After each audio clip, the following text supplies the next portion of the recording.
Nongeye kubaha ikaze mu isomo ryacu ry'uyu munsi aho tugiye kureba uburyo bwiza bwo gusuhuzanya. So for today's lesson, you're going to be learning greetings and responses for beginners. Iri ni isomo ry'abatangizi, umuntu uri gutangira kuba yakwiga ururimi rw'icyongereza rwose. Iri ni isomo ryiza cyane ugomba guheraho ukamenya gusuhuzanya, kuko muri buri muco wose, in every culture, greetings are very important. Insuhuzanyo ni ikintu cy'ingenzi cyane. They show respect, kindness and friendship. Zerekana icyubahiro, ubugwaneza ndetse n'ubushuti. In Kinyarwanda we say muraho. Mu Kinyarwanda dushobora kuvuga ngo muraho, mwiriwe, all amakuru. And in English we also have many ways to greet people. Cyongereza nabwo tukagira ubundi buryo bwinshi bwo gusuhuza abantu, depending on time, place and who we are talking to. Bitewe n'igihe, ahantu se cyangwa abo turi kuvugana nabo. So in this lesson, muri iri somo, you will learn how to greet people politely in English. Uraza kwiga gusuhuza abantu mu buryo bwiyubashye, mu buryo bwiza. How to respond correctly, uburyo wasubiza neza. How to greet in the morning, afternoon and evening, uburyo wasuhuza mu gitondo, ku manywa ndetse na nimugoroba. How to greet friends vs strangers. Uraza also no kwiga kuba wasuhuza inshuti ndetse nabo mutaziranye. Ikindi nuko turi buze kubona notes zitandukanye z'ibintu bishobora kugufasha kugaragara neza mu gihe uri kuvuga ururimi rw'icyongereza cyangwa se mu gihe uri gusuhuza abantu. So reka rero duhere kuri izi nsuhuzanyo dutangiriyeho, greetings by time of the day, insuhuzanyo z'umunsi. Izi nsuhuzanyo z'umunsi rero ndashaka kugira ngo uzumve neza. Aha dufite morning. Morning ni mu gitondo. Noneho mu gihe tugiye gusuhuza mu gitondo, twasuhuza ngo iki? Dusuhuza good morning. Good morning. Subiramo, good morning. Bivuga mwaramutse. Urugero ahangaha baduhaye ni good morning, how are you today? Good morning, how are you today? Mwaramutse, amakuru yanyu uyu munsi. Good morning, how are you today? Iyi nsuhuzanyo dufite ni iyo ku manywa. Iyo ku manywa naho dusuhuza umuntu tuvuga tuti good afternoon, itangira kuva saa sita z'amanywa kugera mu masaa 12. Naho tuzasuhuza umuntu ngo good afternoon. Good afternoon. Subiramo, good afternoon. Mwiriwe. Urugero dufite ni good afternoon, how is your day? Mwiriwe, umunsi wawe umeze ute? Good afternoon, how is your day? Iyo ni insuhuzanyo nziza cyane iyo dusuhuza umuntu ku manywa kuva saa sita kugeza saa 12 z'umugoroba, amasaha 12 saa 11. Tukagira evening. Evening ni mu mugoroba. Aha tuzasuhuza umuntu tuvuga ngo good evening. Good evening. Good evening bivuga n'ubundi ni mwiriwe ariko mu masaha ya nimugoroba. Masaha ya nimugoroba n'ubundi ni ya mwiriwe dukoresha mu Kinyarwanda. Ahangaha urugero twavuga ni good evening, nice to see you again. Umugoroba mwiza cyangwa se mwiriwe, ni byiza kongera kukubona. Byiza kongera kukubona. Nizereka aho tugeze muri kwabona, dore ahangaha niho tugeze. Ahangaha twaba dufite noneho mu gihe ari nijoro. Aha hari insuhuzanyo ivuga ngo good night. Good night bivuga ijoro ryiza. Ariko ino nsuhuzanyo kenshi tuzayisuhuza umuntu mu gihe turi gusezera. Urugero tuvuga ngo good night, sleep well. Ijoro ryiza, usinzire neza. Good night, sleep well. Iyo ni insuhuzanyo nziza cyane. Ahangaha nibyo, iyi nsuhuzanyo ikoreshwa nijoro iyo uri gusezera umuntu, ntabwo uyikoresha uri gusuhuza umuntu mu gihe muhuye. Iyi ni insuhuzanyo tugira, ni insuhuzanyo ishobora gukoreshwa igihe icyo ari cyo cyose. Ni insuhuzanyo ya hello cyangwa se muraho. Hello, muraho. Iyi ni urugero rwiza ushobora kuba wakoresha ubaza umuntu amakuru ye. Urugero navuga ngo hello, how are you? Hello, how are you? Muraho, amakuru. Aho ngaho nicyo bisobanuye. cyangwa se iyi nsuhuzanyo dufite ni hi. Hi nizere kuri kuyibona. Hi bite. Hi bite. Hi bivuga bite, bisobanura bite, cyangwa se ikaba yanasobanura muraho. Niyo mpamvu uzasanga umuntu ashobora gusubiza ngo hello ukamusubiza hi, yagusubiza hi ukaba wamusubiza hello. Niko dusuhuzanya aho ngaho. Kuri za nsuzanyo naberetse hejuru yaba good afternoon, good morning, good evening. Iyo umuntu agusuhuje mumwe muri ziriya nsuzanyo umusubiza n'ubundi ziriya nsuzanyo ukamusubiza ngo good night, good evening, good morning cyangwa se good afternoon. Naho kuri izi ngizi umuntu agushuje hi umusubiza hi, yagusubiza hello ukamusubiza hello. Iyi ni nsuzanyo dufite aha niyo bita hey. Hey ni nsuzanyo ivuga ngo bite. Bite ikunze gukoreshwa iyo turi gusuhuza inshuti. Iyo turi gusuhuza inshuti, urugero ushobora kubwira ngo hey what's up. Hey what's up. Urugero ushobora kuba wasuhuza umuntu ubwira ngo bite amakuru cyangwa se n'ikijyambere, ubundi akaba yakubwira. Ahangaha iyo umuntu agiye gusubiza turaza kubona ibisubizo ushobora kuba wasubiza mu gihe umuntu agusuhuje gutya. Ahangaha ariko insuzanyo usuhuza umuntu nyine umuntu muhuye cyangwa umuntu mumenyeranye w'inshuti yawe. What's up. What's up ni ukuvuga ngo amakuru nko kubaza umuntu n'ikijyambere. Urugero ushobora kuvuga ngo what's up, not much, just relaxing. Akaba yagusubiza. Iyo umuntu amushuhuje kuri iyo uramusubiza what's up, noneho ukaba wamubwira ko ushobora kumubwira ati nabirenze ndi kuruhuka. What's up, not much, just relaxing. Not much, just relaxing.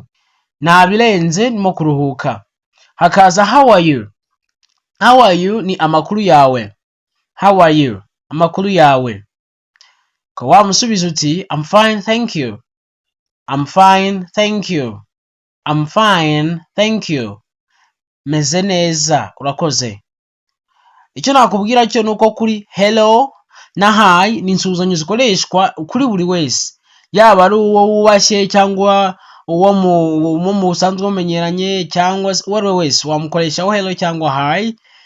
Yaba ariko haza hey na whatsapp bigakoreshwa kuri informal gusa, bigakoreshwa ku nshuti zawe zonyine. Izindi nsuzanyo tugira ni insuzanyo turubuze kureba ziri informal. Ahangaha reka tubanze turebe ibisubizo ushobora kuba wasubiza umuntu. Iyi how are you twabonye ko uba uri kubaza umuntu ngo amakuru yawe. Rero ugiye kumusubiza uramusubiza I'm fine thank you cyangwa se I'm good cyangwa I'm okay. Bisobanura ngo byiza, ni byiza, murakoze. Ni byiza murakoze. Tukagira iyi whatsapp. Whatsapp is another greeting. Whatsapp no kubaza umuntu ngo amakuru cyangwa se n'ikijyambere. Akaba wamusubiza ngo not much na bidasanzwe. Cyangwa se kwamusubiza ngo bimeze neza I'm doing well, bimeze neza, just chilling ni biraho just chilling ni biraho. I'm doing well, bimeze neza, not much nabirenze. Nabirenze cyangwa nta byinshi, bimeze neza. Not much, I'm doing well, just chilling ni biraho. Okay, iyi nsuzanyo ni how is it going. Wasubiza umuntu ukamusubiza ngo it's going well. How is it going, bimeze bite cyangwa biragenda. Noneho ukaba wamusubiza ngo yego ni byiza cyane cyangwa se ni nko kuvuga ngo biragenda mu Kinyarwanda. Aha tukaba dufite how have you been, urumeze ute. Kubasubiza ngo I have been good cyangwa se ukavuga ngo pretty good. I have been good, narimeze neza cyangwa se pretty good. Ukaba wabusubije ngo maze iminsi meze neza cyangwa se nari meze neza mu Kinyarwanda cyiza cyane. So tukagira ubundi buryo rero ushobora gusezeramo umuntu mu gihe uri gusezera, arizo polite ways to say goodbye. Ni gute noneho wasezera umuntu ushaka kumusezera. Ahangaha dufiteho goodbye, murabeho. Goodbye, murabeho nicyo bishatse gusobanura. Then for example here dufite urugero goodbye, see you soon. Murabeho tubonane vuba. Goodbye, see you soon. Murabeho tubonane vuba. Urundi rugero dufite rw'insuhuzanyo dufitemo see you later, tuzongere cyangwa tuzongere kubonana. See you later, tuzongere kubonana. Example, see you later at school, tuzongere kubonana ku ishuri. Tuzongere kubonana ku ishuri. Ahangaha irindi suzanyo dufite ni see you tomorrow. Insezero, ubwo nabyita nk'insezero. Ni uburyo usuhuza umuntu uri kumusezera. Umusezera mu buryo bwiza cyane. Iyi ni sezero dufite ni see you tomorrow. Tuzabonana ejo cyangwa tuzabonana ejo. See you tomorrow my friend.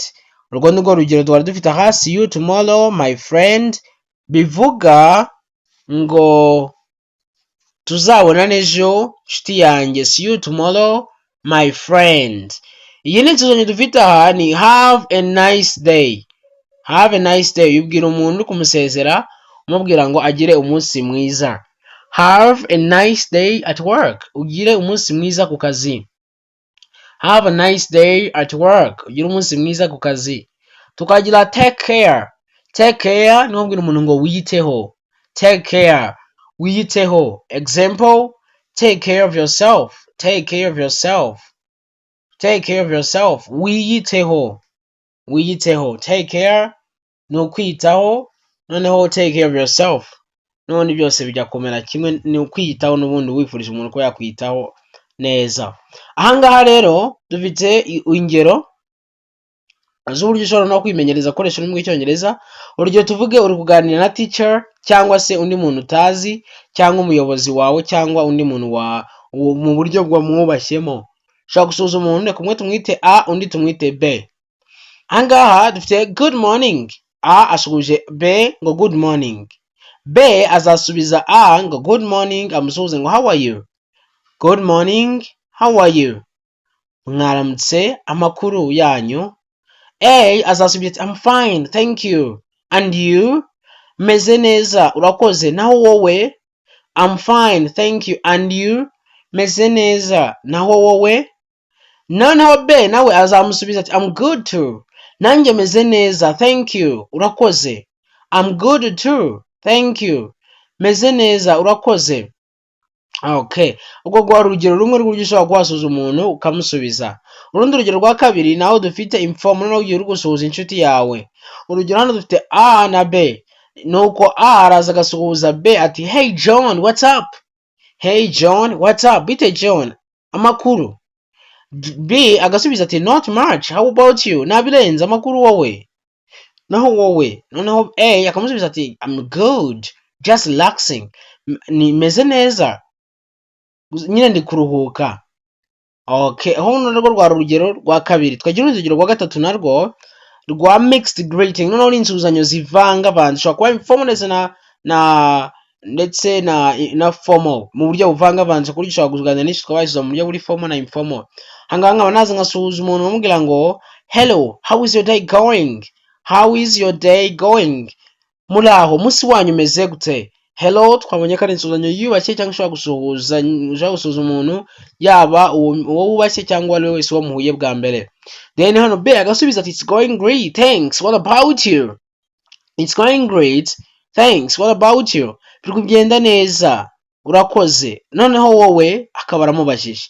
Noneho A akamusubiza ngo I'm doing well too, nanjye meze neza. Have a nice evening, ugire umugoroba mwiza. Noneho B akamusubiza ati you too, nawe. See you tomorrow, nawe tuzabonane ejo. Tuzabonane ejo. Okay, nizere yuko byibuze hari insuzanyo ubashije kuba wamenya ushobora kuhasuhuza umuntu mu gihe mwamuhuye bwa mbere, yaba hello, hi, what's up, good afternoon, good evening, good morning. Izo zose nizo wasuhuriza umuntu. Ikindi twabonye uburyo bwiza bwo gusezera umuntu harimo see you tomorrow, see you later, have a nice day n'izindi nk'izo twagiye tureba. Nizere ko rero wazifashe. Niba utazifashe wasubira inyuma ukagenda uziga kugeza ubwo uzifashe ku buryo ushobora kuba wasuhuza umuntu mu gihe icyo ari cyo cyose muhuye. Ufite ikibazo kuri izi nsuzanyo ushobora kuza ukandika muri group ukabaza, ubundi umuntu akagusobanurira kugira ngo ubyumve neza ndetse n'uburyo bwo kuba wazikoresha. Ikindi ukimenyereza gutangira kuzikoresha uzisuhuza abantu kugira ngo uzimenyere kuzikoresha mu rurimi rw'icyongereza. Niba utarakora subscribe rero wakanda subscribe kugira ngo utazongera gucikwa n'amasomo nk'aya. Niba utarinjira muri groupe tugiramo kuri WhatsApp wanyandikira kuri nimero yanjye ya 0780800198 ngushyira muri groupe ukajya wigana natwe umunsi ku munsi. Tugira live session ya buri munsi yo kwimenyereza kuvuga icyongereza, ndetse tukagira n'umwanya wo kugenda tubafashiriza muri groupe ko mugenda n'ubundi mwimenyereza koresha icyongereza kugira ngo mubashe kumenya uburyo muzajya mukivuga neza kandi mu gihe gitoya. Amafaranga make cyane, watwandikira amafaranga 10,000 gusa, ubundi ukinjira muri groupe wishyura rimwe gusa, ubundi ukigana natwe buri munsi tukagufasha mu gihe gito ukawamenye ururimi rw'icyongereza. Ndabakunda cyane, dusubira ubutaha. Yari teacher wanyu Isaac mbiseguraho kuba bitari byagaragara neza ko twakoresha telefone computer yagize ikibazo, ariko turimo turashaka uburyo yakorwa ubutaha twatubereka n'ubundi tubasobanura ariko mu buryo bw'ibintu bigaragara. Nisere ko n'ubu ngubu muri kugenda musobanukirwa nta kibazo aho kandi mukabyumva neza. Ubwo wakwandikira muri comments uburyo uri kubibona niba byagufashije byo twakwigishije uyu munsi, ubundi dusubira ubutaha. Ndabakunda cyane, bye bye.